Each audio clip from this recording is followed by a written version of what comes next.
Good morning and welcome to the April 9th Wheatley update. Participants may submit questions in the comments section. While we try to answer as many questions as we are able, based on time constraints, not all questions may be answered. With us today, we have Mayor Darren Caniff of Chatham-Kent. Listening with us are our Ward 2 West Kent councillors Melissa Harrigan and Mark Ochier. On this virtual event, we have Don Shropshire, April Rydak, Community Human Services General Manager, Fire Chief Chris Case, Ryan Brown, Director of Public Works. And joining us today, we have Jennifer Barton, Assistant Deputy Minister for the Ministry of Northern Development, Mines, Natural Resources and Forestry, Teresa Watson, Safety Advisor, Sean McFarland from Goldner and Associates, Jim Hogan from Integris Transmission, and Brian Chauvin from Enbridge. Thank you for joining us. We will now turn it over to Darren Caniff. Thank you. On behalf of Councillor Harrigan, Councillor Ochier, and myself, I wanted to take a moment and thank everyone for joining us. We've made a commitment to bring you the most up-to-date factual information.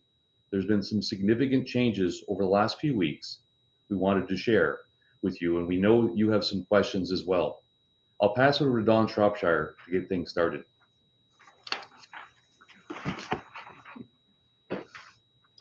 Thank you, Maricana. Good morning, everyone.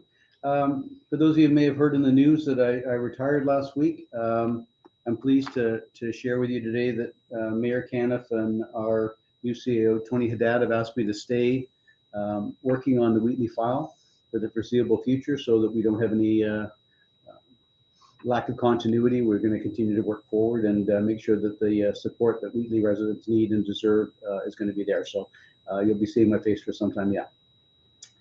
So today on the call, we're going to share some general information. There are a number of fairly significant changes that we'll be sharing with you today. And I want to make sure that everyone knows that all of the residents may not be equally impacted by some of the changes or information we're going to share with you today. But the commitment we have is we're going to share all the information with the community that's listening now. And then all of the residents and the business owners that are in the evacuation zone will be contacted by either their caseworker or their economic development contact person, and we'll walk through how the changes directly affect you and your families or you and your business. So although today is general information, understand that you will be contacted. There'll also be a comprehensive reference document shared with you today.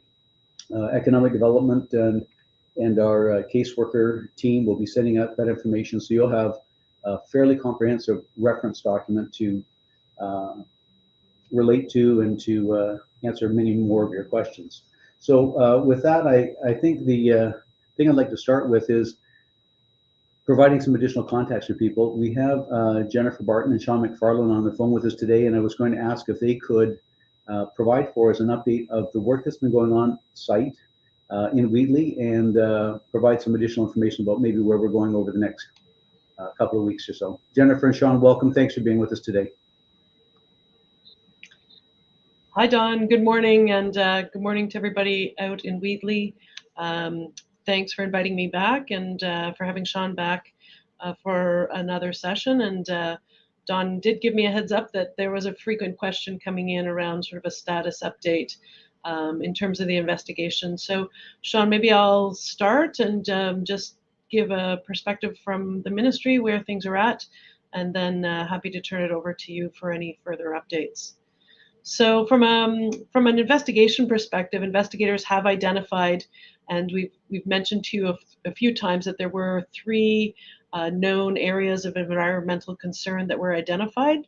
So there were three wells identified in these three areas. Those three wells are wells where we have either seen methane or H2S gas in the area.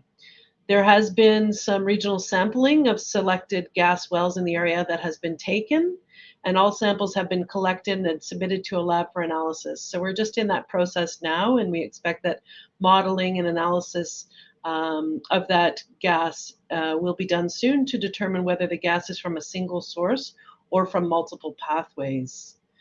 The investigation team has also conducted additional assessments of APEC 1 and APEC 3.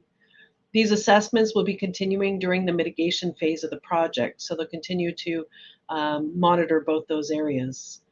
They also have additional soil and gas probes that were installed at numerous locations in the investigation area with the goal of identifying any additional wells or environmental areas of concern. In addition, the team has performed a test pit excavations to further validate the results of the soil vapor probes.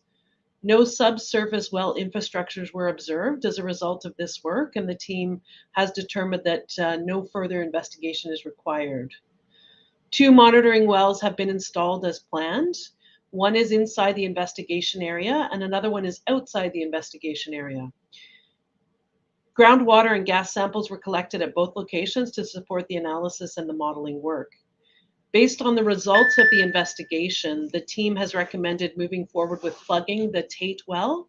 So you've probably seen, if you've been close to the site this week, you've probably seen some of that work taking place. A well license was issued by the ministry to enable this plugging work to happen, and we do have a contractor on site this week, this past week, and they'll be working into next week on the drilling of that Tate well. Plugging of the Tate well, as I said, is well underway, and we are expecting it to be on schedule and be completed within the 2-week time frame that we had set. Work on APEC 1 and APEC 3 wells will begin following the completion of the work on the Tate well, and the mitigation of those wells is anticipated to also take about 2 weeks each. The mitigation work is overlapping with the remaining steps of the investigation, as the drilling work on APEC 1 and APEC 3, those other 2 wells, is expected to support Golder's final conclusions regarding the investigation. All mitigation work, I think we shared with you last time we were on the call that we had a timeline in place that would take us into sort of mid to late May. And at this point, we can confirm that all mitigation work is expected to be completed on that timeline that we communicated back in February. So Sean, maybe I'll just turn it over to you, whether there's anything else that you'd like to add in terms of your on-site work there and any other updates on the investigation.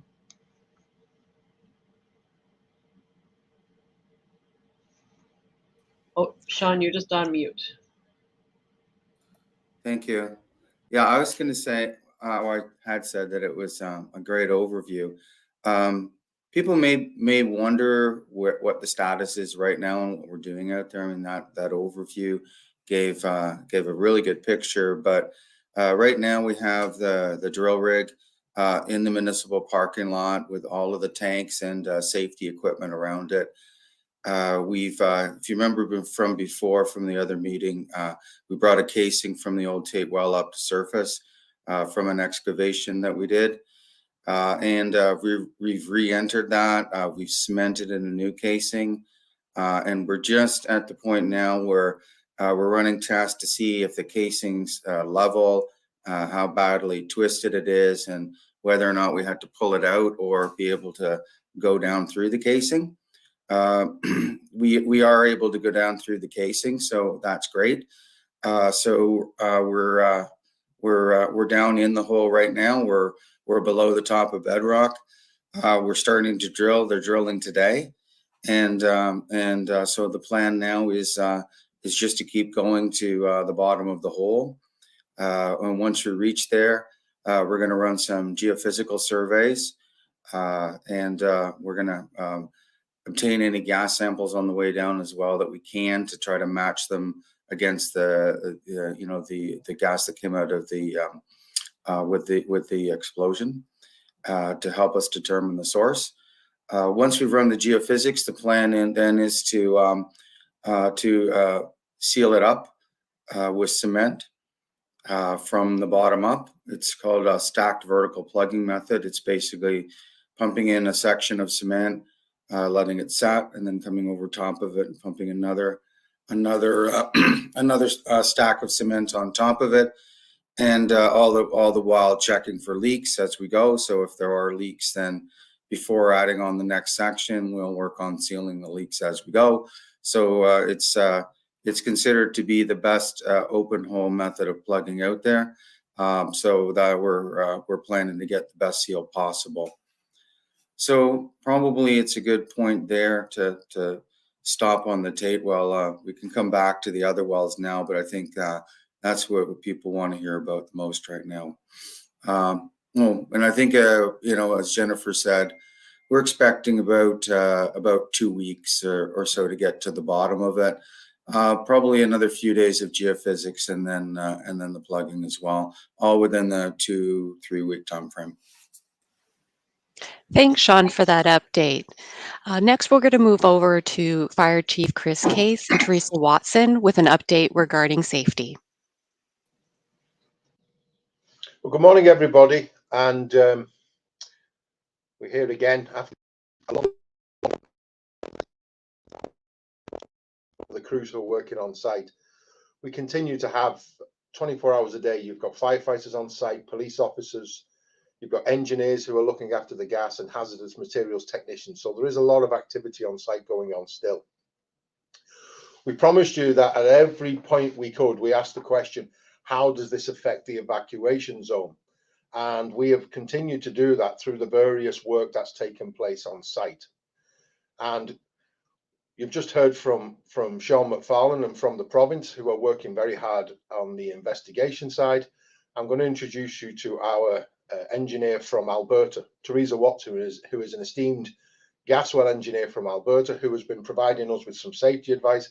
And things have changed, and we're here to show you the results of that. So I'm going to hand over to Teresa now and let her talk about what's happening to the evacuation zone. And if you've got any questions, please shout out. We'll do whatever we can to answer them. We appreciate your patience, and we appreciate the support you've given to the crews on scene. Thank you.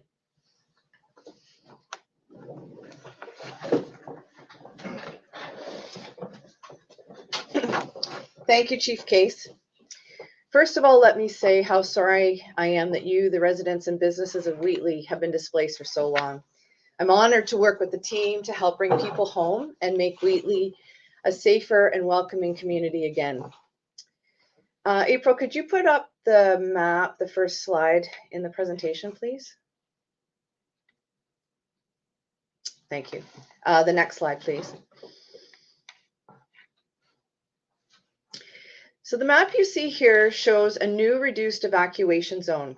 The red line indicates the existing zone, and the green shows the new evacuation zone boundary. On the map, you'll notice some properties with pink hatch marks, and these properties will be allowed limited access. They no longer need to be evacuated, but because of site access constraints, will have some special conditions attached. If you own or occupy one of these properties, you will be given more information at your individual meetings, and you can ask all your questions then. The blue hatched area is our current workspace. It's been determined that outside of a distance of 50 meters from any emission point, evacuation is no longer required. And when I use the term emission, I am speaking of a release of natural gas that contains H2S and methane. April, can I have the next slide, please? So this is a closer view of the worksite area. The overhead visual is now unfortunately altered because several buildings have been removed. The emission points are noted on the map. There are 7 potential emission points, and this is why the evacuation zone has an irregular shape. We've also tried to respect property lines, so if any part of a property is within 50 meters of an emission point, it is still within the evacuation zone. And I'm going to take you through the site so you have a sense of what's hooked up to what. So Apex 1 through 3, which Jennifer referred to when she started, are wells that have been discovered on the site. Currently, Apex 1 is secure and connected to the frac tank vent and flare stack. And you'll see those are noted in the diagram. Apex 2 is currently being worked on, and Sean talked about that. It is secure and is connected to the flowback tank, which is vented and can be ignited if required, as well as to the frac tank vent and flare stack. APEC 3 has barely detectable emissions and is connected to a vacuum system, which is connected to a mobile vent. Monitoring well MW22-01 was installed in mid-February and is connected to the frac tank vent and flare stack. The monitoring well is acting as a relief vent, which allows the team on site to monitor, test, and relieve pressure as required. Until we could control the flow from the subsurface, it was unsafe to return. It is because of the installation of the monitoring well, the gathering and venting system, which are monitored 24 hours a day, that we are now confident that the evacuation zone can be reduced and the hard work of recovery can start. To enhance safety further, monitoring is being conducted at the boundaries of the evacuation zone to ensure that any offsite emissions are quickly detected and assessed. The team is working hard to complete the investigation and mitigation to allow for further reduction in the future. And I'm going to turn it over now to Ryan Brown, who's the Director of Public Works for Chatham-Kent, to provide you with more information about how the process is going to work for you to come back home. Thank you. Thank you, Teresa. Amy, can we pull up the fourth slide, please?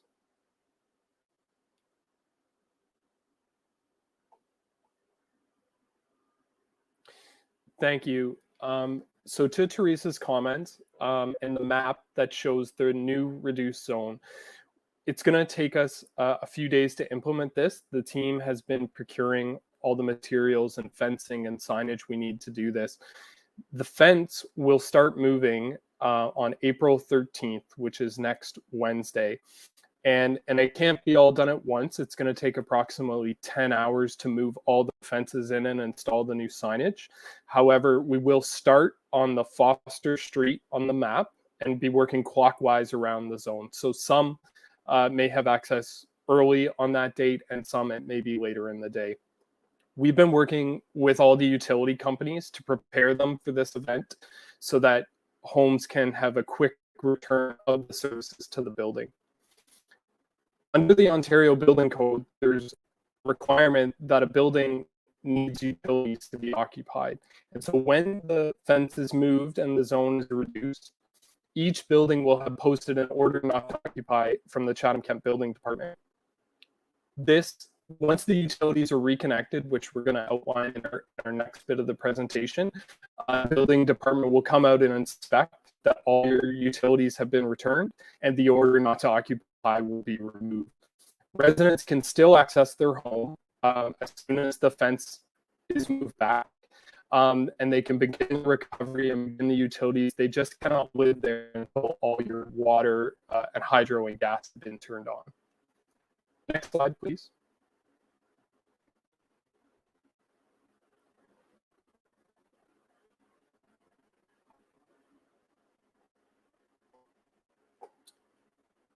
Amy, can we get slide 5, please?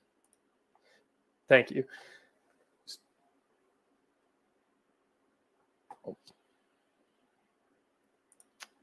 So, Amy, if we can get slide 5 back up on my screen. Oh, perfect. Thank you. So for resources to understand what's going to happen, immediately following this meeting on the website, and it will be emailed through the subscription service, is a document titled Resources and Information for Wheatley Residents and Businesses. That document covers a variety of information that you're going to need to start your recovery, such as how you get your electricity reconnected, your gas and your water, where residents can dispose of garbage. There's more information regarding these building department orders that I mentioned before. We've been working with the Wheatley Recovery Group to gather contact information for vendors who can provide you, plumbing services, electrical services, restoration companies. And for my next bit, we have Jim Hogan on the line with Integris, who's going to walk us through briefly how your electricity will be reconnected. Thank you, Ryan. Good morning, everyone. I just want to share a little bit from Integris and what's required in order for us to reconnect your homes and businesses. So first off, you're going to need to contact a licensed electrical contractor. The contractor will inspect your property, your home or your business, and they'll make any necessary repairs that are required. Now, the reason why we have to do this is your property's been disconnected for an extended period of time, and therefore it requires some additional inspections and reviews. So now the electrical contractor will also be communicating with the Electrical Safety Authority, the ESA. The Electrical Safety Authority will be the one in the end that will approve the home safe and then allowing Integris to reconnect the electricity. We will do our best to reconnect the very next day once we receive the notice from the Electrical Safety Authority. Now, I should say that the Electrical Safety Authority, they do have many inspectors, but they go around in a very large area. So they go to Wheatley on Tuesdays, and we've been in contact with them. They will have more inspectors ready on Tuesdays to get to Wheatley. So if there are many requests from the electrical contractors, they will do their part to get as many people, as many inspectors there on Tuesdays so that we can move this as quickly as possible. So that's the update from Integris. And now I think I pass it over to Brian Chauvin from Enbridge. Thanks very much, Jim. And I'd like to similarly walk through the process to get natural gas back to your homes. So currently there is natural gas running up to the meter on your house. However, the meter has been locked off until 2 safety steps are followed. The first of which, you will need to contract a licensed HVAC contractor through your insurance company, and they'll ensure that all of your appliances, the interior natural gas piping, are up to safety code standards.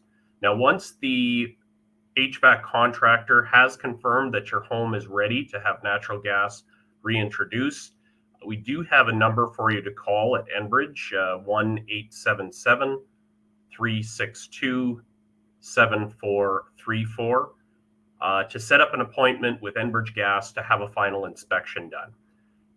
If the final inspection passes, your natural gas meter will be unlocked and will light up all of the appliances and put them back into service.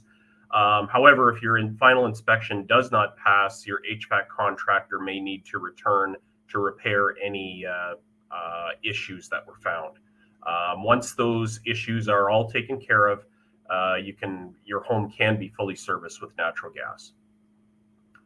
So I guess I will turn it back to Ryan for the water side. Thank you, Brian. Properties had their water valves shut off at the property line back in November to protect damage from freezing. And when residents are ready for water, they will call Integris. The contact number is listed in this resource document, which you'll be provided. Owners will be able to schedule an appointment Monday to Friday during normal business hours, and an owner or a delegate must be at the site when Integris comes to turn the valve to turn your water back on. Integris has been working to prioritize Wheatley residents for this turning your water back on. Residents should first discuss with insurance companies about any damage to the plumbing and how that's going to be addressed. You may have to hire a plumbing contractor. And it's very important that on the day when your water is turned back on, that all your faucets in your house are run for at least 15 minutes wide open to flush out any of the stale water that's accumulated in the line since it's been shut off. And Integris will be waiving the reconnection fee for your water services to all these affected properties. So that's an overview of the utility information you're going to see in this document given to you today. And now I'm going to turn it over to April to discuss the CK managers and community supports her team's going to be providing. Thanks, Ryan, and good morning, everyone. This is certainly a good day in terms of moving forward within Wheatley and within kind of those next steps to getting people back in their homes. So I'm just going to stop here, moderator. I am not seeing my camera, so I'm not sure if people can see me or not, but I'm going to keep speaking. So I don't know what's happened, but April, we can see and hear you perfectly. Thank you. fair enough. It's on my end then. Thanks, moderator. So beginning this afternoon, case managers from our Employment and Social Services team, many of you are familiar with our case managers and are connected to case managers. They will begin calling all households, whether or not you remain evacuated, whether you are able to have access to your property. They are going to call all of you. They have the document that Ryan has spoken of. They've got that with them as well. They will be able to answer questions, get you directed in the right way in terms of beginning this process as we move forward. They will also assist, and I know Teresa covered quickly. I think we'll circle back around to that map.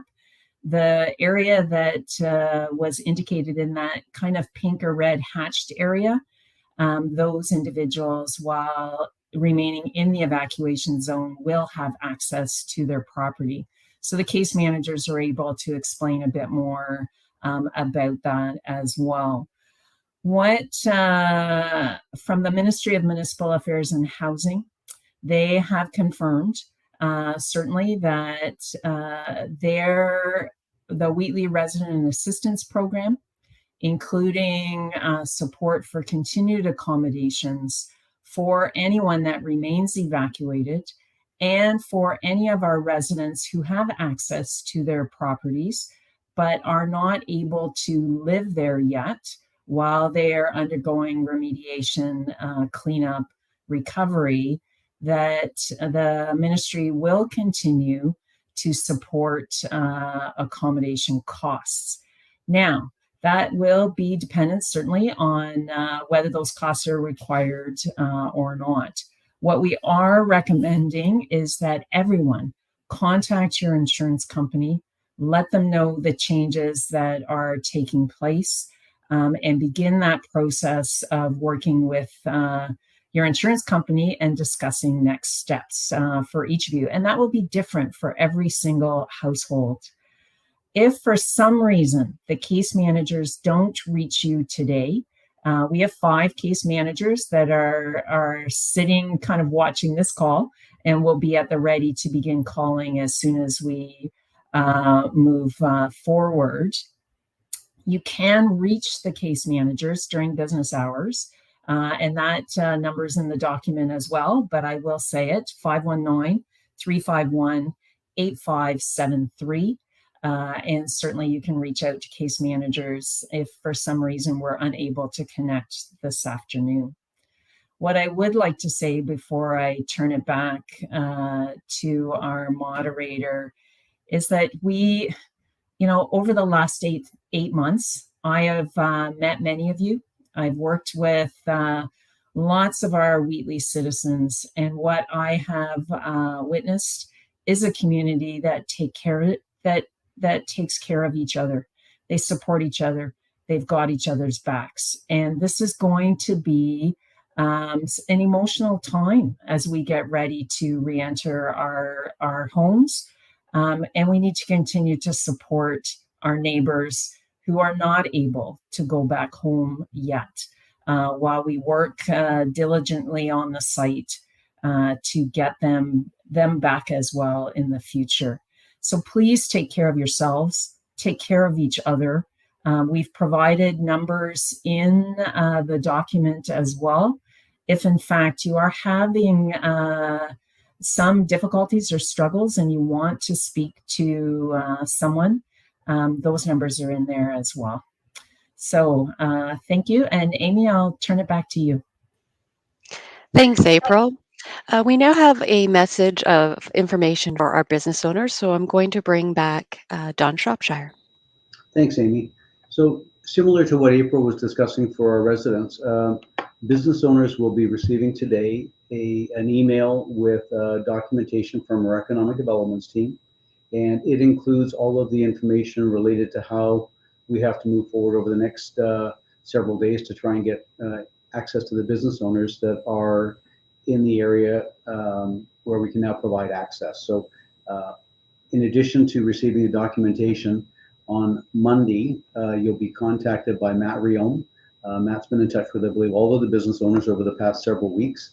Matt will be arranging for you to speak to him and answer any additional questions, and he'll be working out a schedule, whether you meet in person or whether there's a call, depending on what your schedule allows. We'll be working to try and get that information to you and work with each business owner to try and look at next steps. That's not just the people that are providing increased access during the reduced evacuation zone, but also for all of the business owners. So we'll make sure that everybody that's currently been displaced from their properties gets an update, and you have an opportunity to address additional questions.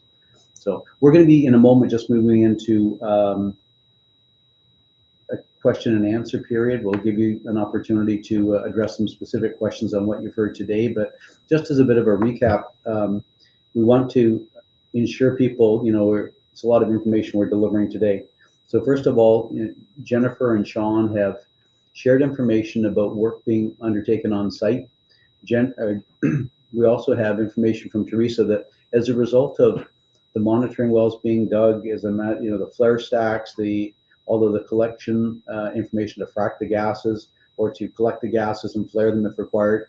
All of that work that's been done on site has contributed to a safer condition that allows us to consider reducing the size of the evacuation zone. So we believe that it is much safer, and that's why we're able to take this step.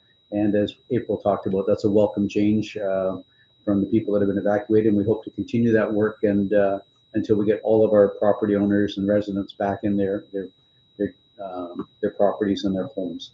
So we will continue to provide you with information. As I said, you're going to be contacted.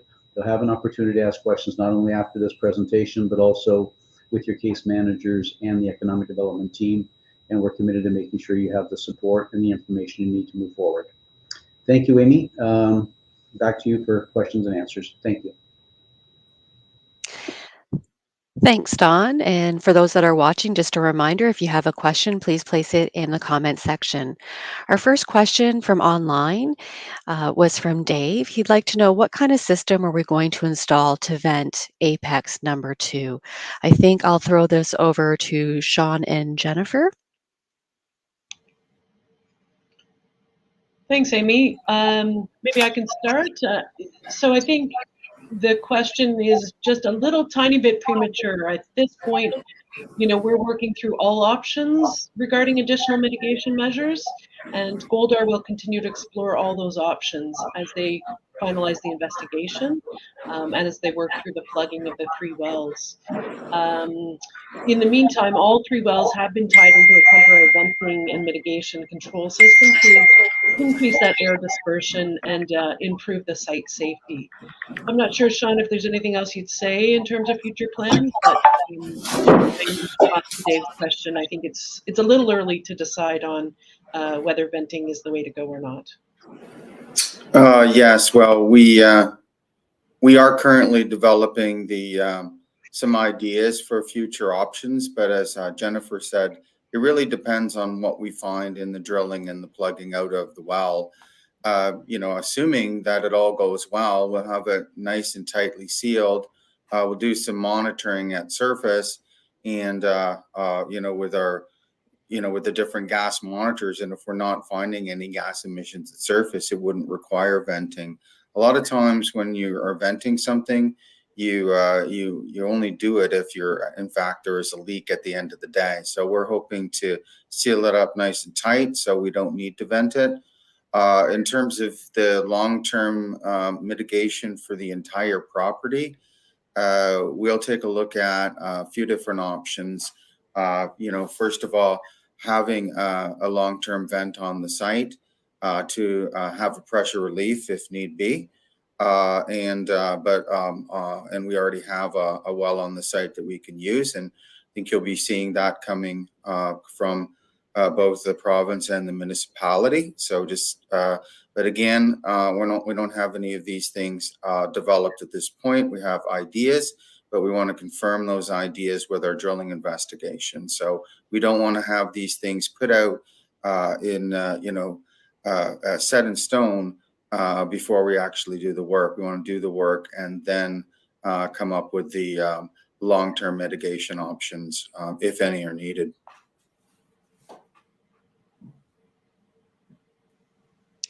Thanks, Jennifer and Sean. A few questions are coming in online that deal with safety, so I'm actually going to bring back Ryan just to start off some questions and then bring in Fire Chief Chris Case and Teresa. Ryan, Nancy'd like to know, will Talbot Road be opened? Thank you. So on the map, and I believe we will share that up on the screen, and that map will be available on the website and emailed to you through the subscription service, so you should be able to zoom in and view it a little better. So Talbot Road will not be open to through traffic. On the west end at Victoria Road, what you see there today is what's going to remain. However, on the east end, when the fence is pulled back on April 13th, it will be moved back. So Talbot Road will then be open to local traffic only up to the fence. So there will be some changes to Talbot Road, but it will not be open to through traffic. Thanks, Ryan. I'm going to bring Teresa into this call as well as Fire Chief Case. Daniel would like to know, if her house was evacuated until today but has never been inside the fence, can they access it today?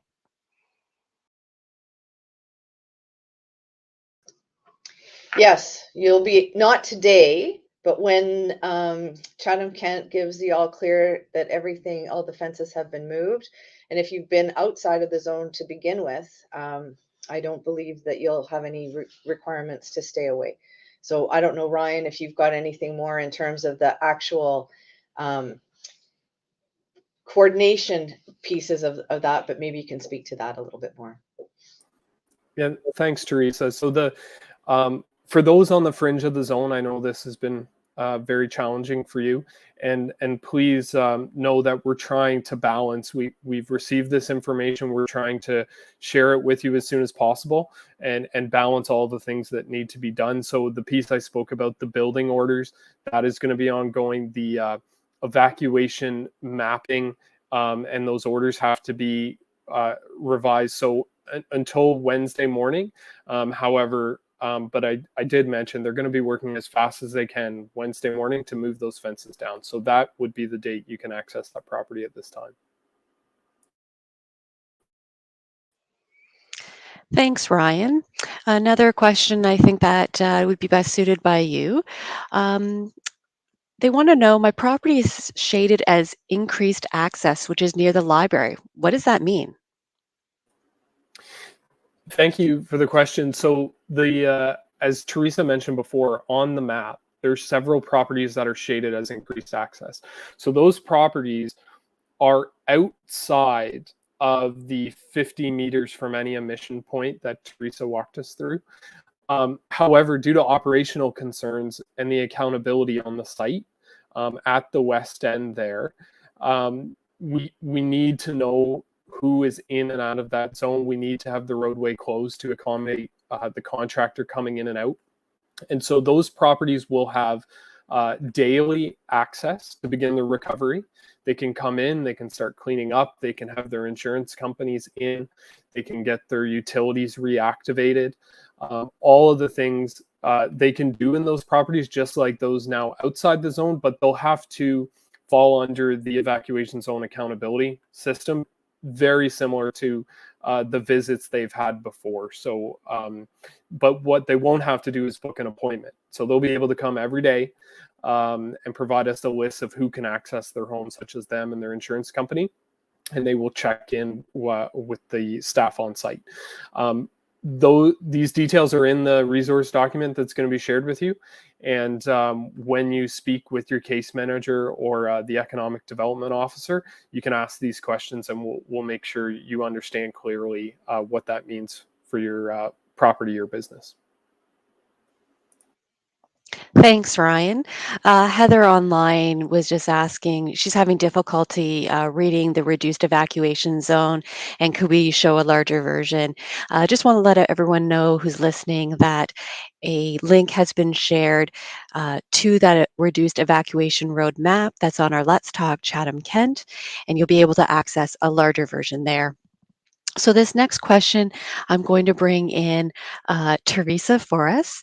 And with this reduced evacuation zone, Jeremy would like to know, will the security remain in place as well? I think I'll send that over to Dawn to speak to.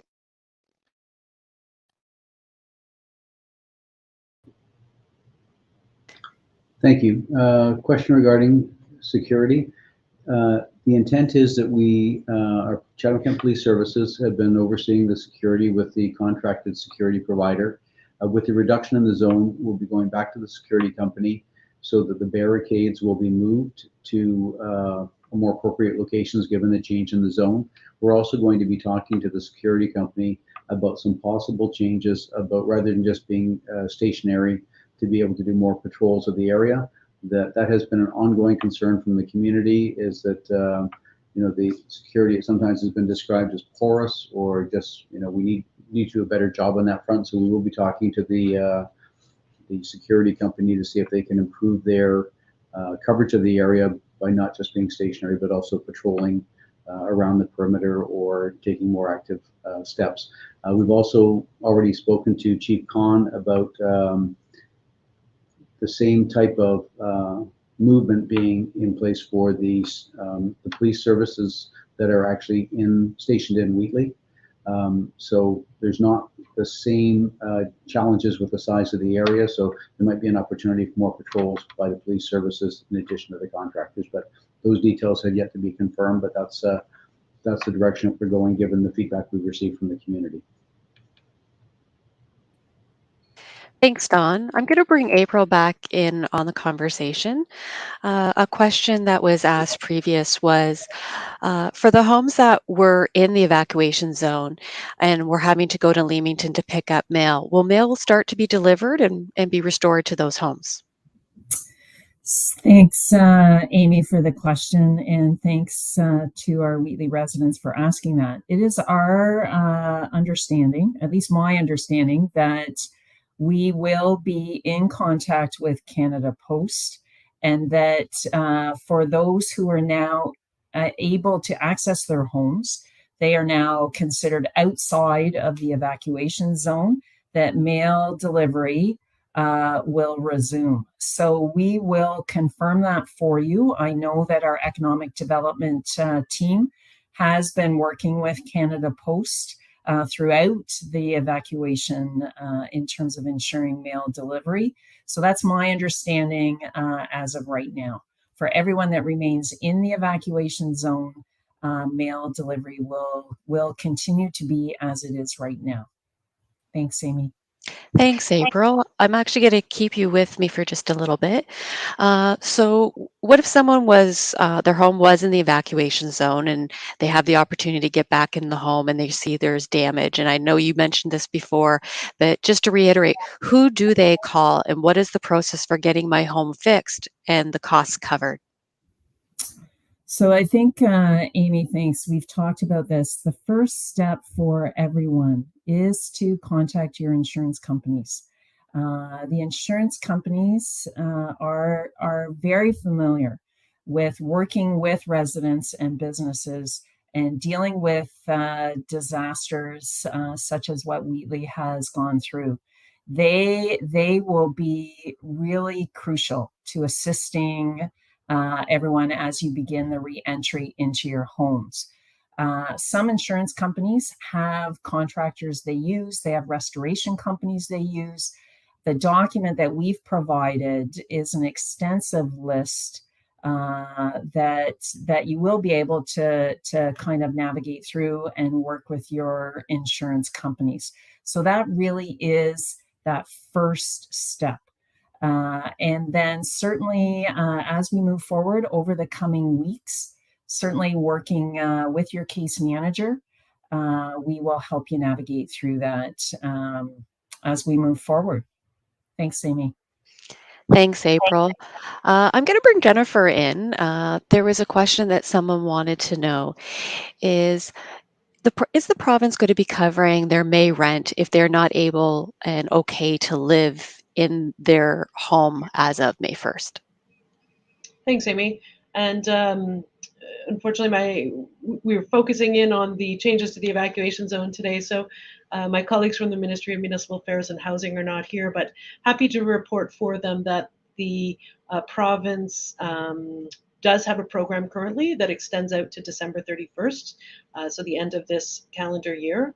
And you can absolutely continue to receive assistance for temporary housing if you're not able to live in your home. So we expect that most people will need some time after the evacuation order is lifted to clean up, to reconnect utilities, to make the home livable, and to move back in. So that you continue to work with your caseworker contacts, and they'll work with you through that process. But yes, there's absolutely recognition that just because the evacuation zone changes this week, it will take some time for some homes to be ready to go.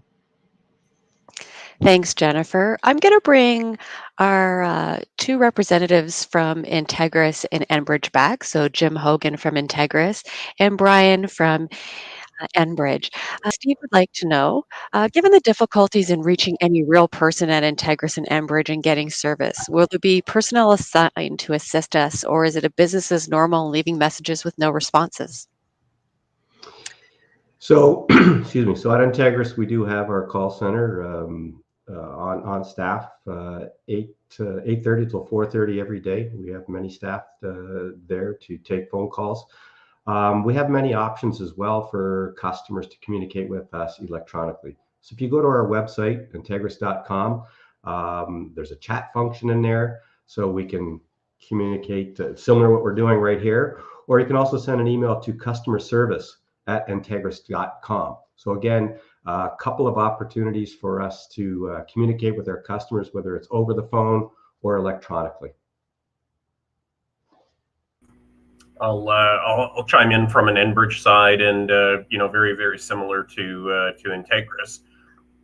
The folks have dealt with enough out there, and we'll make sure that we've got timely responses to these. So we do have a number that was set up that I provided earlier, and we do have somebody monitoring that phone, and those that call in will not get lost in a black hole. Thanks, Jim and Brian. I'm going to bring Ryan back. There's a couple of people kind of asking the same type of question, but I'll ask Susie's to you right now. Will there be a limit to how many people can enter the buildings outside of the green zone? For example, having family members and people coming to help clean up or clear out. Thank you. So on the map, there's I believe you're referencing the green line, which is the outline of the new evacuation zone. So those properties outside that green line are now not in the evacuation zone. So there's no limits to when you can go to your property, how many people can visit your property. Those roadways will be open. They'll have a sign that says road closed, local traffic only, because of the dead end situation. But no, there'll be no limits to accessing those homes. And as soon as your utilities come back on and you can get your property in a condition and get everything fixed up, you'll be able to live there. So I hope that answers the question. Thanks, Ryan. Good to bring Jennifer and Sean back for another technical question. Question is, does plugging a well suggest that you have conclusively ruled the well to be part or not part of the problem? Is this conclusive enough to satisfy our insurance companies? Okay.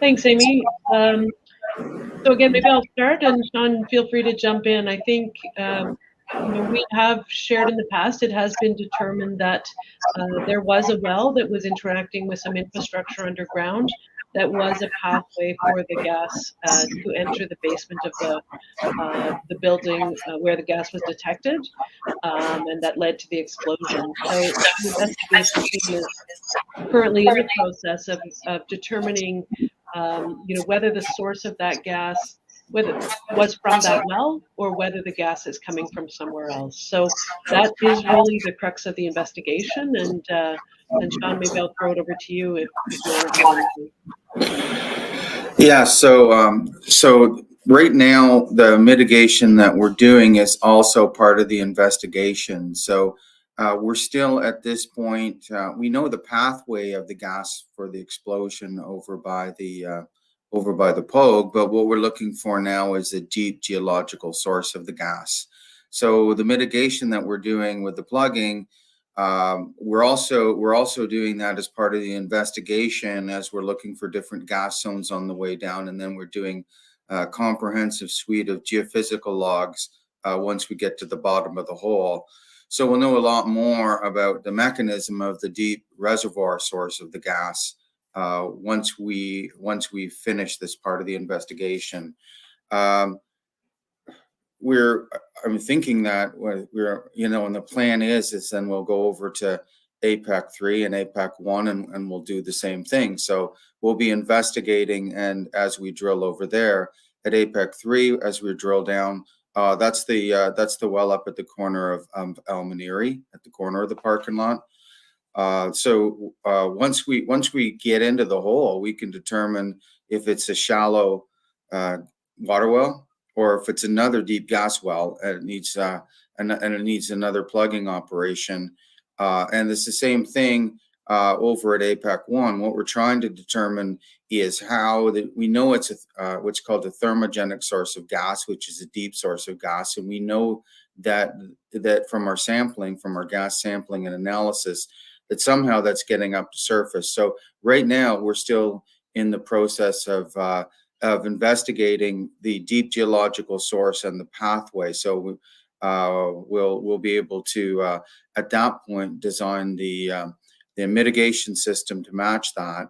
And if there is any other long-term mitigation and monitoring needed, we'll basically develop that as part of the program at that point. So I know that might not be what you want to hear in terms of being conclusive at this point, but it is reflective of the stage that we are at this sort of later stages of our investigation. Thanks, Sean. Dave online would like to know, what was the pathway? Are you able to explain that at all? Sure, absolutely. I'll start back with our investigation. We put in some gas probes, in different spots of the site, looking for other areas of elevated concentration. So of course, one of those areas was right up against the explosion area. So we put in these shallow gas probes, which are basically 8-inch plastic, like PVC ABS, slotted in sand, and then we measure to see if there's a gas concentration in them. Well, we had a very, very high value under the Wheatley slab. So what we did is we did some gas samples. We confirmed that it had, that it was a thermogenic gas source, a deep gas source, and then we thought, okay, well, this is probably an old well. We better work to uncover it, investigate it, and see if we can find it. So Thanks, Sean. I think that's really helpful for them. Because of the limited time, I want to try to get as many questions as possible. I'm going to bring April back in here. And one person online would like to know, if you were forced out of your apartment and your building is deemed unsafe to return, who is responsible in the difference in rent? Thanks, Amy. And thanks for the question. We have, and I've seen one of the questions about the number of properties that are moving to be outside the evacuation zone. So I might kind of speak a bit in terms of that. The majority of our tenants, we do have some tenants that will be able to gain access to their properties as those fences are moved back. Obviously, that is in combination with your landlord. Certainly the landlord might have some work to do, might need to do any repairs before you are able to return home. We have some tenants that are in that red hatched area. Those are the tenants that will kind of have access in a bit different way, and certainly our case managers will explain that piece. The majority of our tenants are still evacuated. They are residents, certainly in that what I call the downtown core. And certainly case managers will continue to work with them. The question is very hard to answer, as every single individual household is different. So it's very dependent on kind of family size. It's dependent on income. It's dependent on housing and apartment availability. We have a number of programs that are available in the community, things like rent supplement, things like portable housing benefits. But all of those things are all based on income and require some work to do on an individual basis with your case manager. So, our hope is that we get as many people back as possible, as many tenants back into Wheatley.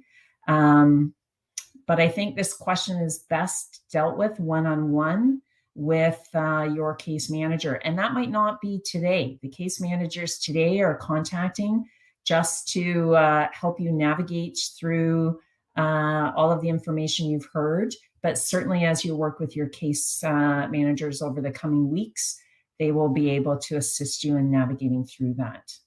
Thanks, Amy. Thanks, April. I'm going to bring Ryan back on. A couple questions are for him. One person would like to know, are dumpsters going to be made available for things like spoiled food? Thank you for the question. So yes, I didn't cover all the sections in the resource document in our presentation, but there is a section in the document that will be available on the website and emailed to you right after this meeting to talk about garbage. So your regular weekly garbage pickup will return to those properties once the fences are down. But then as well, I've been working with the municipal team to get strategically located dumpsters in the area. So the timing and quantity and exactly where has yet to be determined, but we will make sure that information gets communicated. But we're trying to find a couple different spots that are strategically located, as well as in the document, there's a list of what kind of things are acceptable in those dumpsters.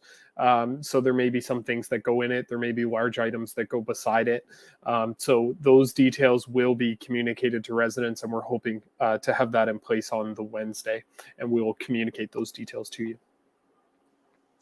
Thanks, Ryan. Another question for you. Is there a plan to repair Klondike and other roads that have been damaged by the increased vehicle and truck activity?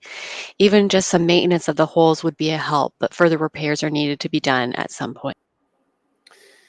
Thank you. I've been working really closely with our neighbors to Essex County and Leamington to talk about the traffic, because we know this has gone on a long time. These roads are seeing a lot more traffic and heavier traffic, particularly those trucks trying to get to Southwest Wheatley. And I know Klondike has taken a lot of the brunt of that. So I'm on receive mode. I'm going to take that feedback. I will contact the area road supervisor and see if we can get some increased maintenance right now out on Klondike Road. But that is being analyzed both between our neighbors to the west and Chatham-Kent's engineering department, that these roads have been taking really heavy traffic and are going to need more substantial repairs, once all the roads are back open again. Thanks, Ryan. A few more questions are coming in that I think you're best to address. First one is, they're still in the evacuation zone. Can they schedule an appointment to visit their property? Thank you. So for those properties that are still in the evacuation zone that are not hatched on the map, if you were allowed access to them before, like we have been doing on the weekends and during pauses in the work on site, if you've been allowed access before, we will continue to provide that on an appointment basis, much like it's been in the past.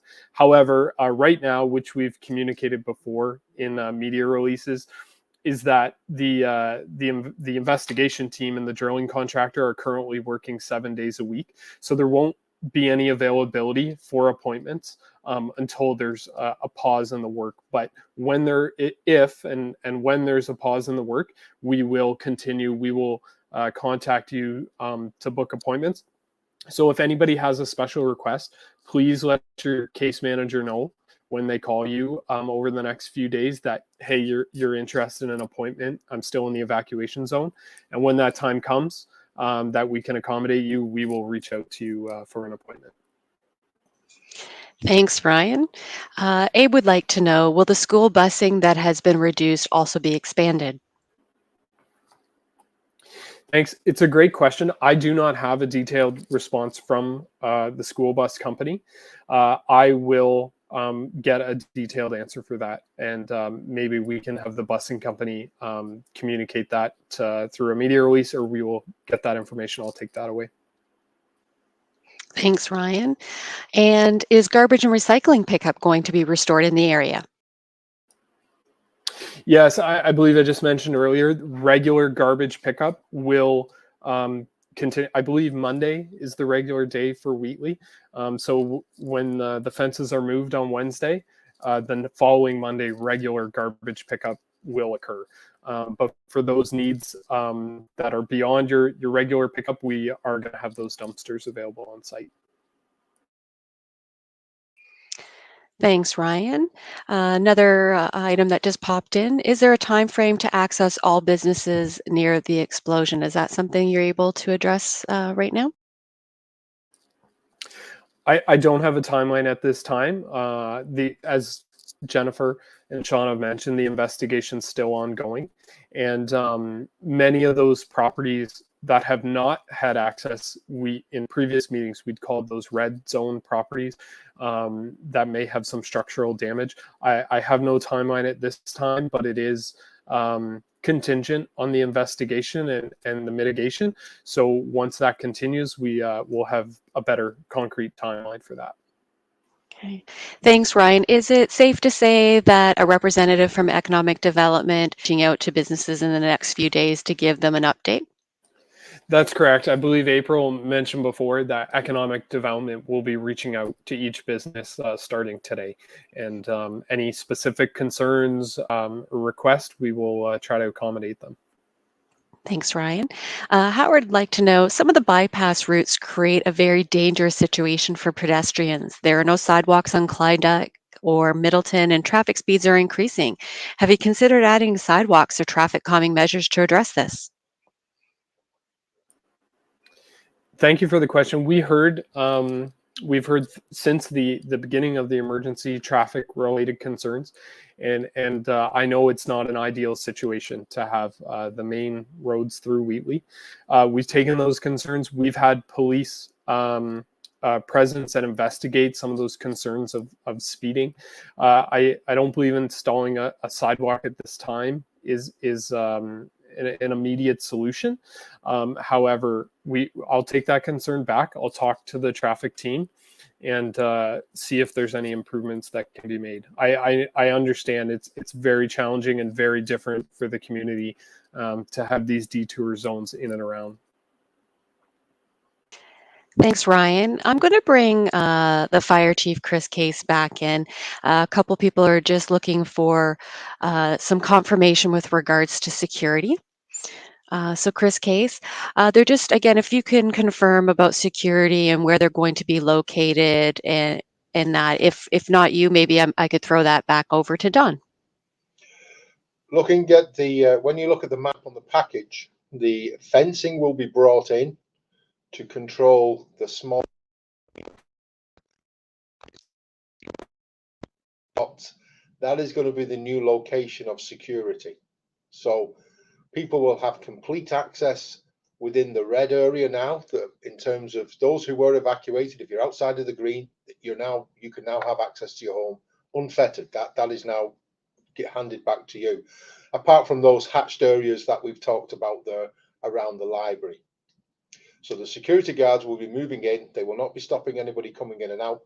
Police will remain on scene, and we will continue at this time to have the same coverage of gas engineers, hazmat technicians and firefighters for the time being, especially while this drilling work is taking place. Thanks, Chief. So we have lots of questions still coming in, so we're going to try to address everybody's concerns. I'm going to bring in just a quick clarification that Economic Development will be sending out an information package today, and individuals will start to connect with our businesses on Monday. I'm going to bring Jim in, just some clarification about staff for Integris versus other people. Jim? Great, thank you. No, good clarification question. So Integris has staff working throughout our service territory 5 days a week. We have staff that are on emergency call, so 24/7, 365 days. The staff availability on Tuesdays, that's just the Electrical Safety Authority, and that's the group that needs to approve that the home is safe for us to reconnect the customer. So we're there, we're ready 24/7. It's just for the Electrical Safety Authority. They go to Wheatley only on Tuesdays. Again, we have communicated with them. They will have more than one inspector go and be available on Tuesdays, so that if your home is ready, and there's many homes already, they'll do everything they can to get as many done on Tuesday. Hope that's helpful. Thanks, Jim. That is very helpful, and thanks for the patience of those that are watching. Always some technical issues with a virtual session, and it's always great to provide additional clarification while we can. With that, I'm going to bring Ryan in real quick. A question is, who is responsible for the cost of the garbage bins dumpsters needed for disposal, please? Thank you. So the when I mentioned before how we're going to put some garbage disposal in the area, that will be at Chatham-Kent's providing those, and we will pay the tipping fees to remove them in the interim, so people can clean out and put their extra garbage in those bins. Your insurance company later on, when they do a renovation, they may bring a dumpster specifically to your property to complete if there's a major renovation to do. But the cost for those community bins I was speaking about, Chatham-Kent will be covering that. Thanks, Ryan. And again, thanks to those that are watching.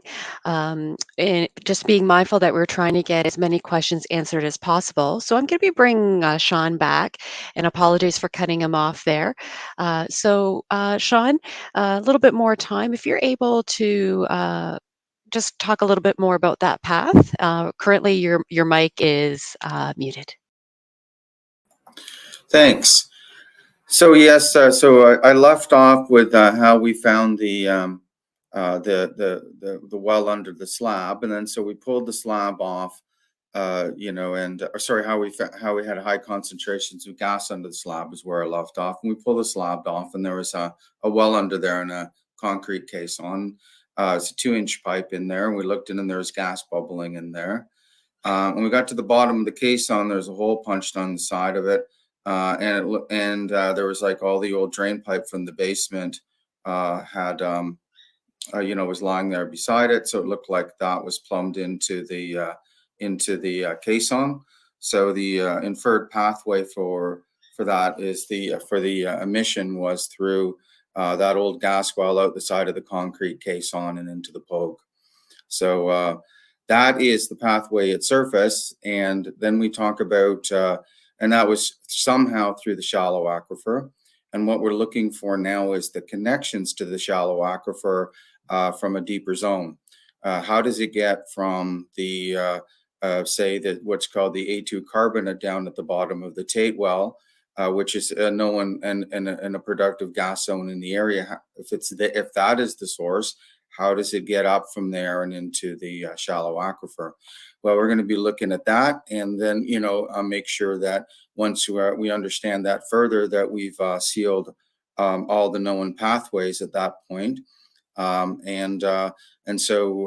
then to complete the cycle of the, identifying the source of gas and sealing the pathways between that and the emission point at surface. Thanks, Sean, and thanks for everyone's patience. I'll now bring in Don Shropshire for a wrap up, please. Thanks, Amy. There were a number of questions also that we hadn't answered yet about sort of safety related things. People were, questions along the lines of, can you guarantee it's safe? Our insurance is going to be worried about that. So let me take a stab at it. I can't sit here today and say that anybody will be able to say guaranteed 100% everything's going to be safe. What we can guarantee people is that we've had literally world-class experts providing advice and guidance and taking steps to try and do everything possible to ensure that the situation is mitigated and to make sure that it's as safe as possible. So this would be similar to me saying, if you live near the lake, can I guarantee you're not going to get flooded? No, we can take steps to try and make sure that it's going to be less likely, but there's no 100% guarantee. So I just want to be really clear about that. We have been taking time and effort to make sure that as we go through each of these steps, we are doing everything possible to make sure that the community will be as safe as possible again. But there are thousands of wells across the province of Ontario. There's been gas pockets in this region of Ontario for tens of thousands a year. So there's not going to be a 100% guarantee, but we will make sure everything possible is done. And further to that, the reason we're only taking the current steps to allow about a third of people in the evacuation zone, or a third of the properties will be opened up. We're not able to do that yet for the other pieces of the evacuation zone because we haven't taken all the due diligence steps to make sure that they will be as safe as the properties that we're just talking about today. So the commitment is that we'll keep working with the residents, we'll keep trying to communicate with you, but I don't want people leaving thinking that there's ever going to be a time where there's that 100% guarantee. It'll be, we've done everything based on the best technical advice. People like Sean and Teresa being with us, I have an extraordinary amount of confidence that they are doing everything possible to make sure we are going to be safe. And when we reopen the community, that'll be the assurance that I think everybody's going to need to be able to move forward. So thank you very much for that. But as you can see, we've been thorough as the teams continue to report. Safety continues to be the number one concern and will continue to be throughout the operation. Thank you very much. Thank you, Don, and thank you for those that were watching today and for submitting questions. Have a good weekend.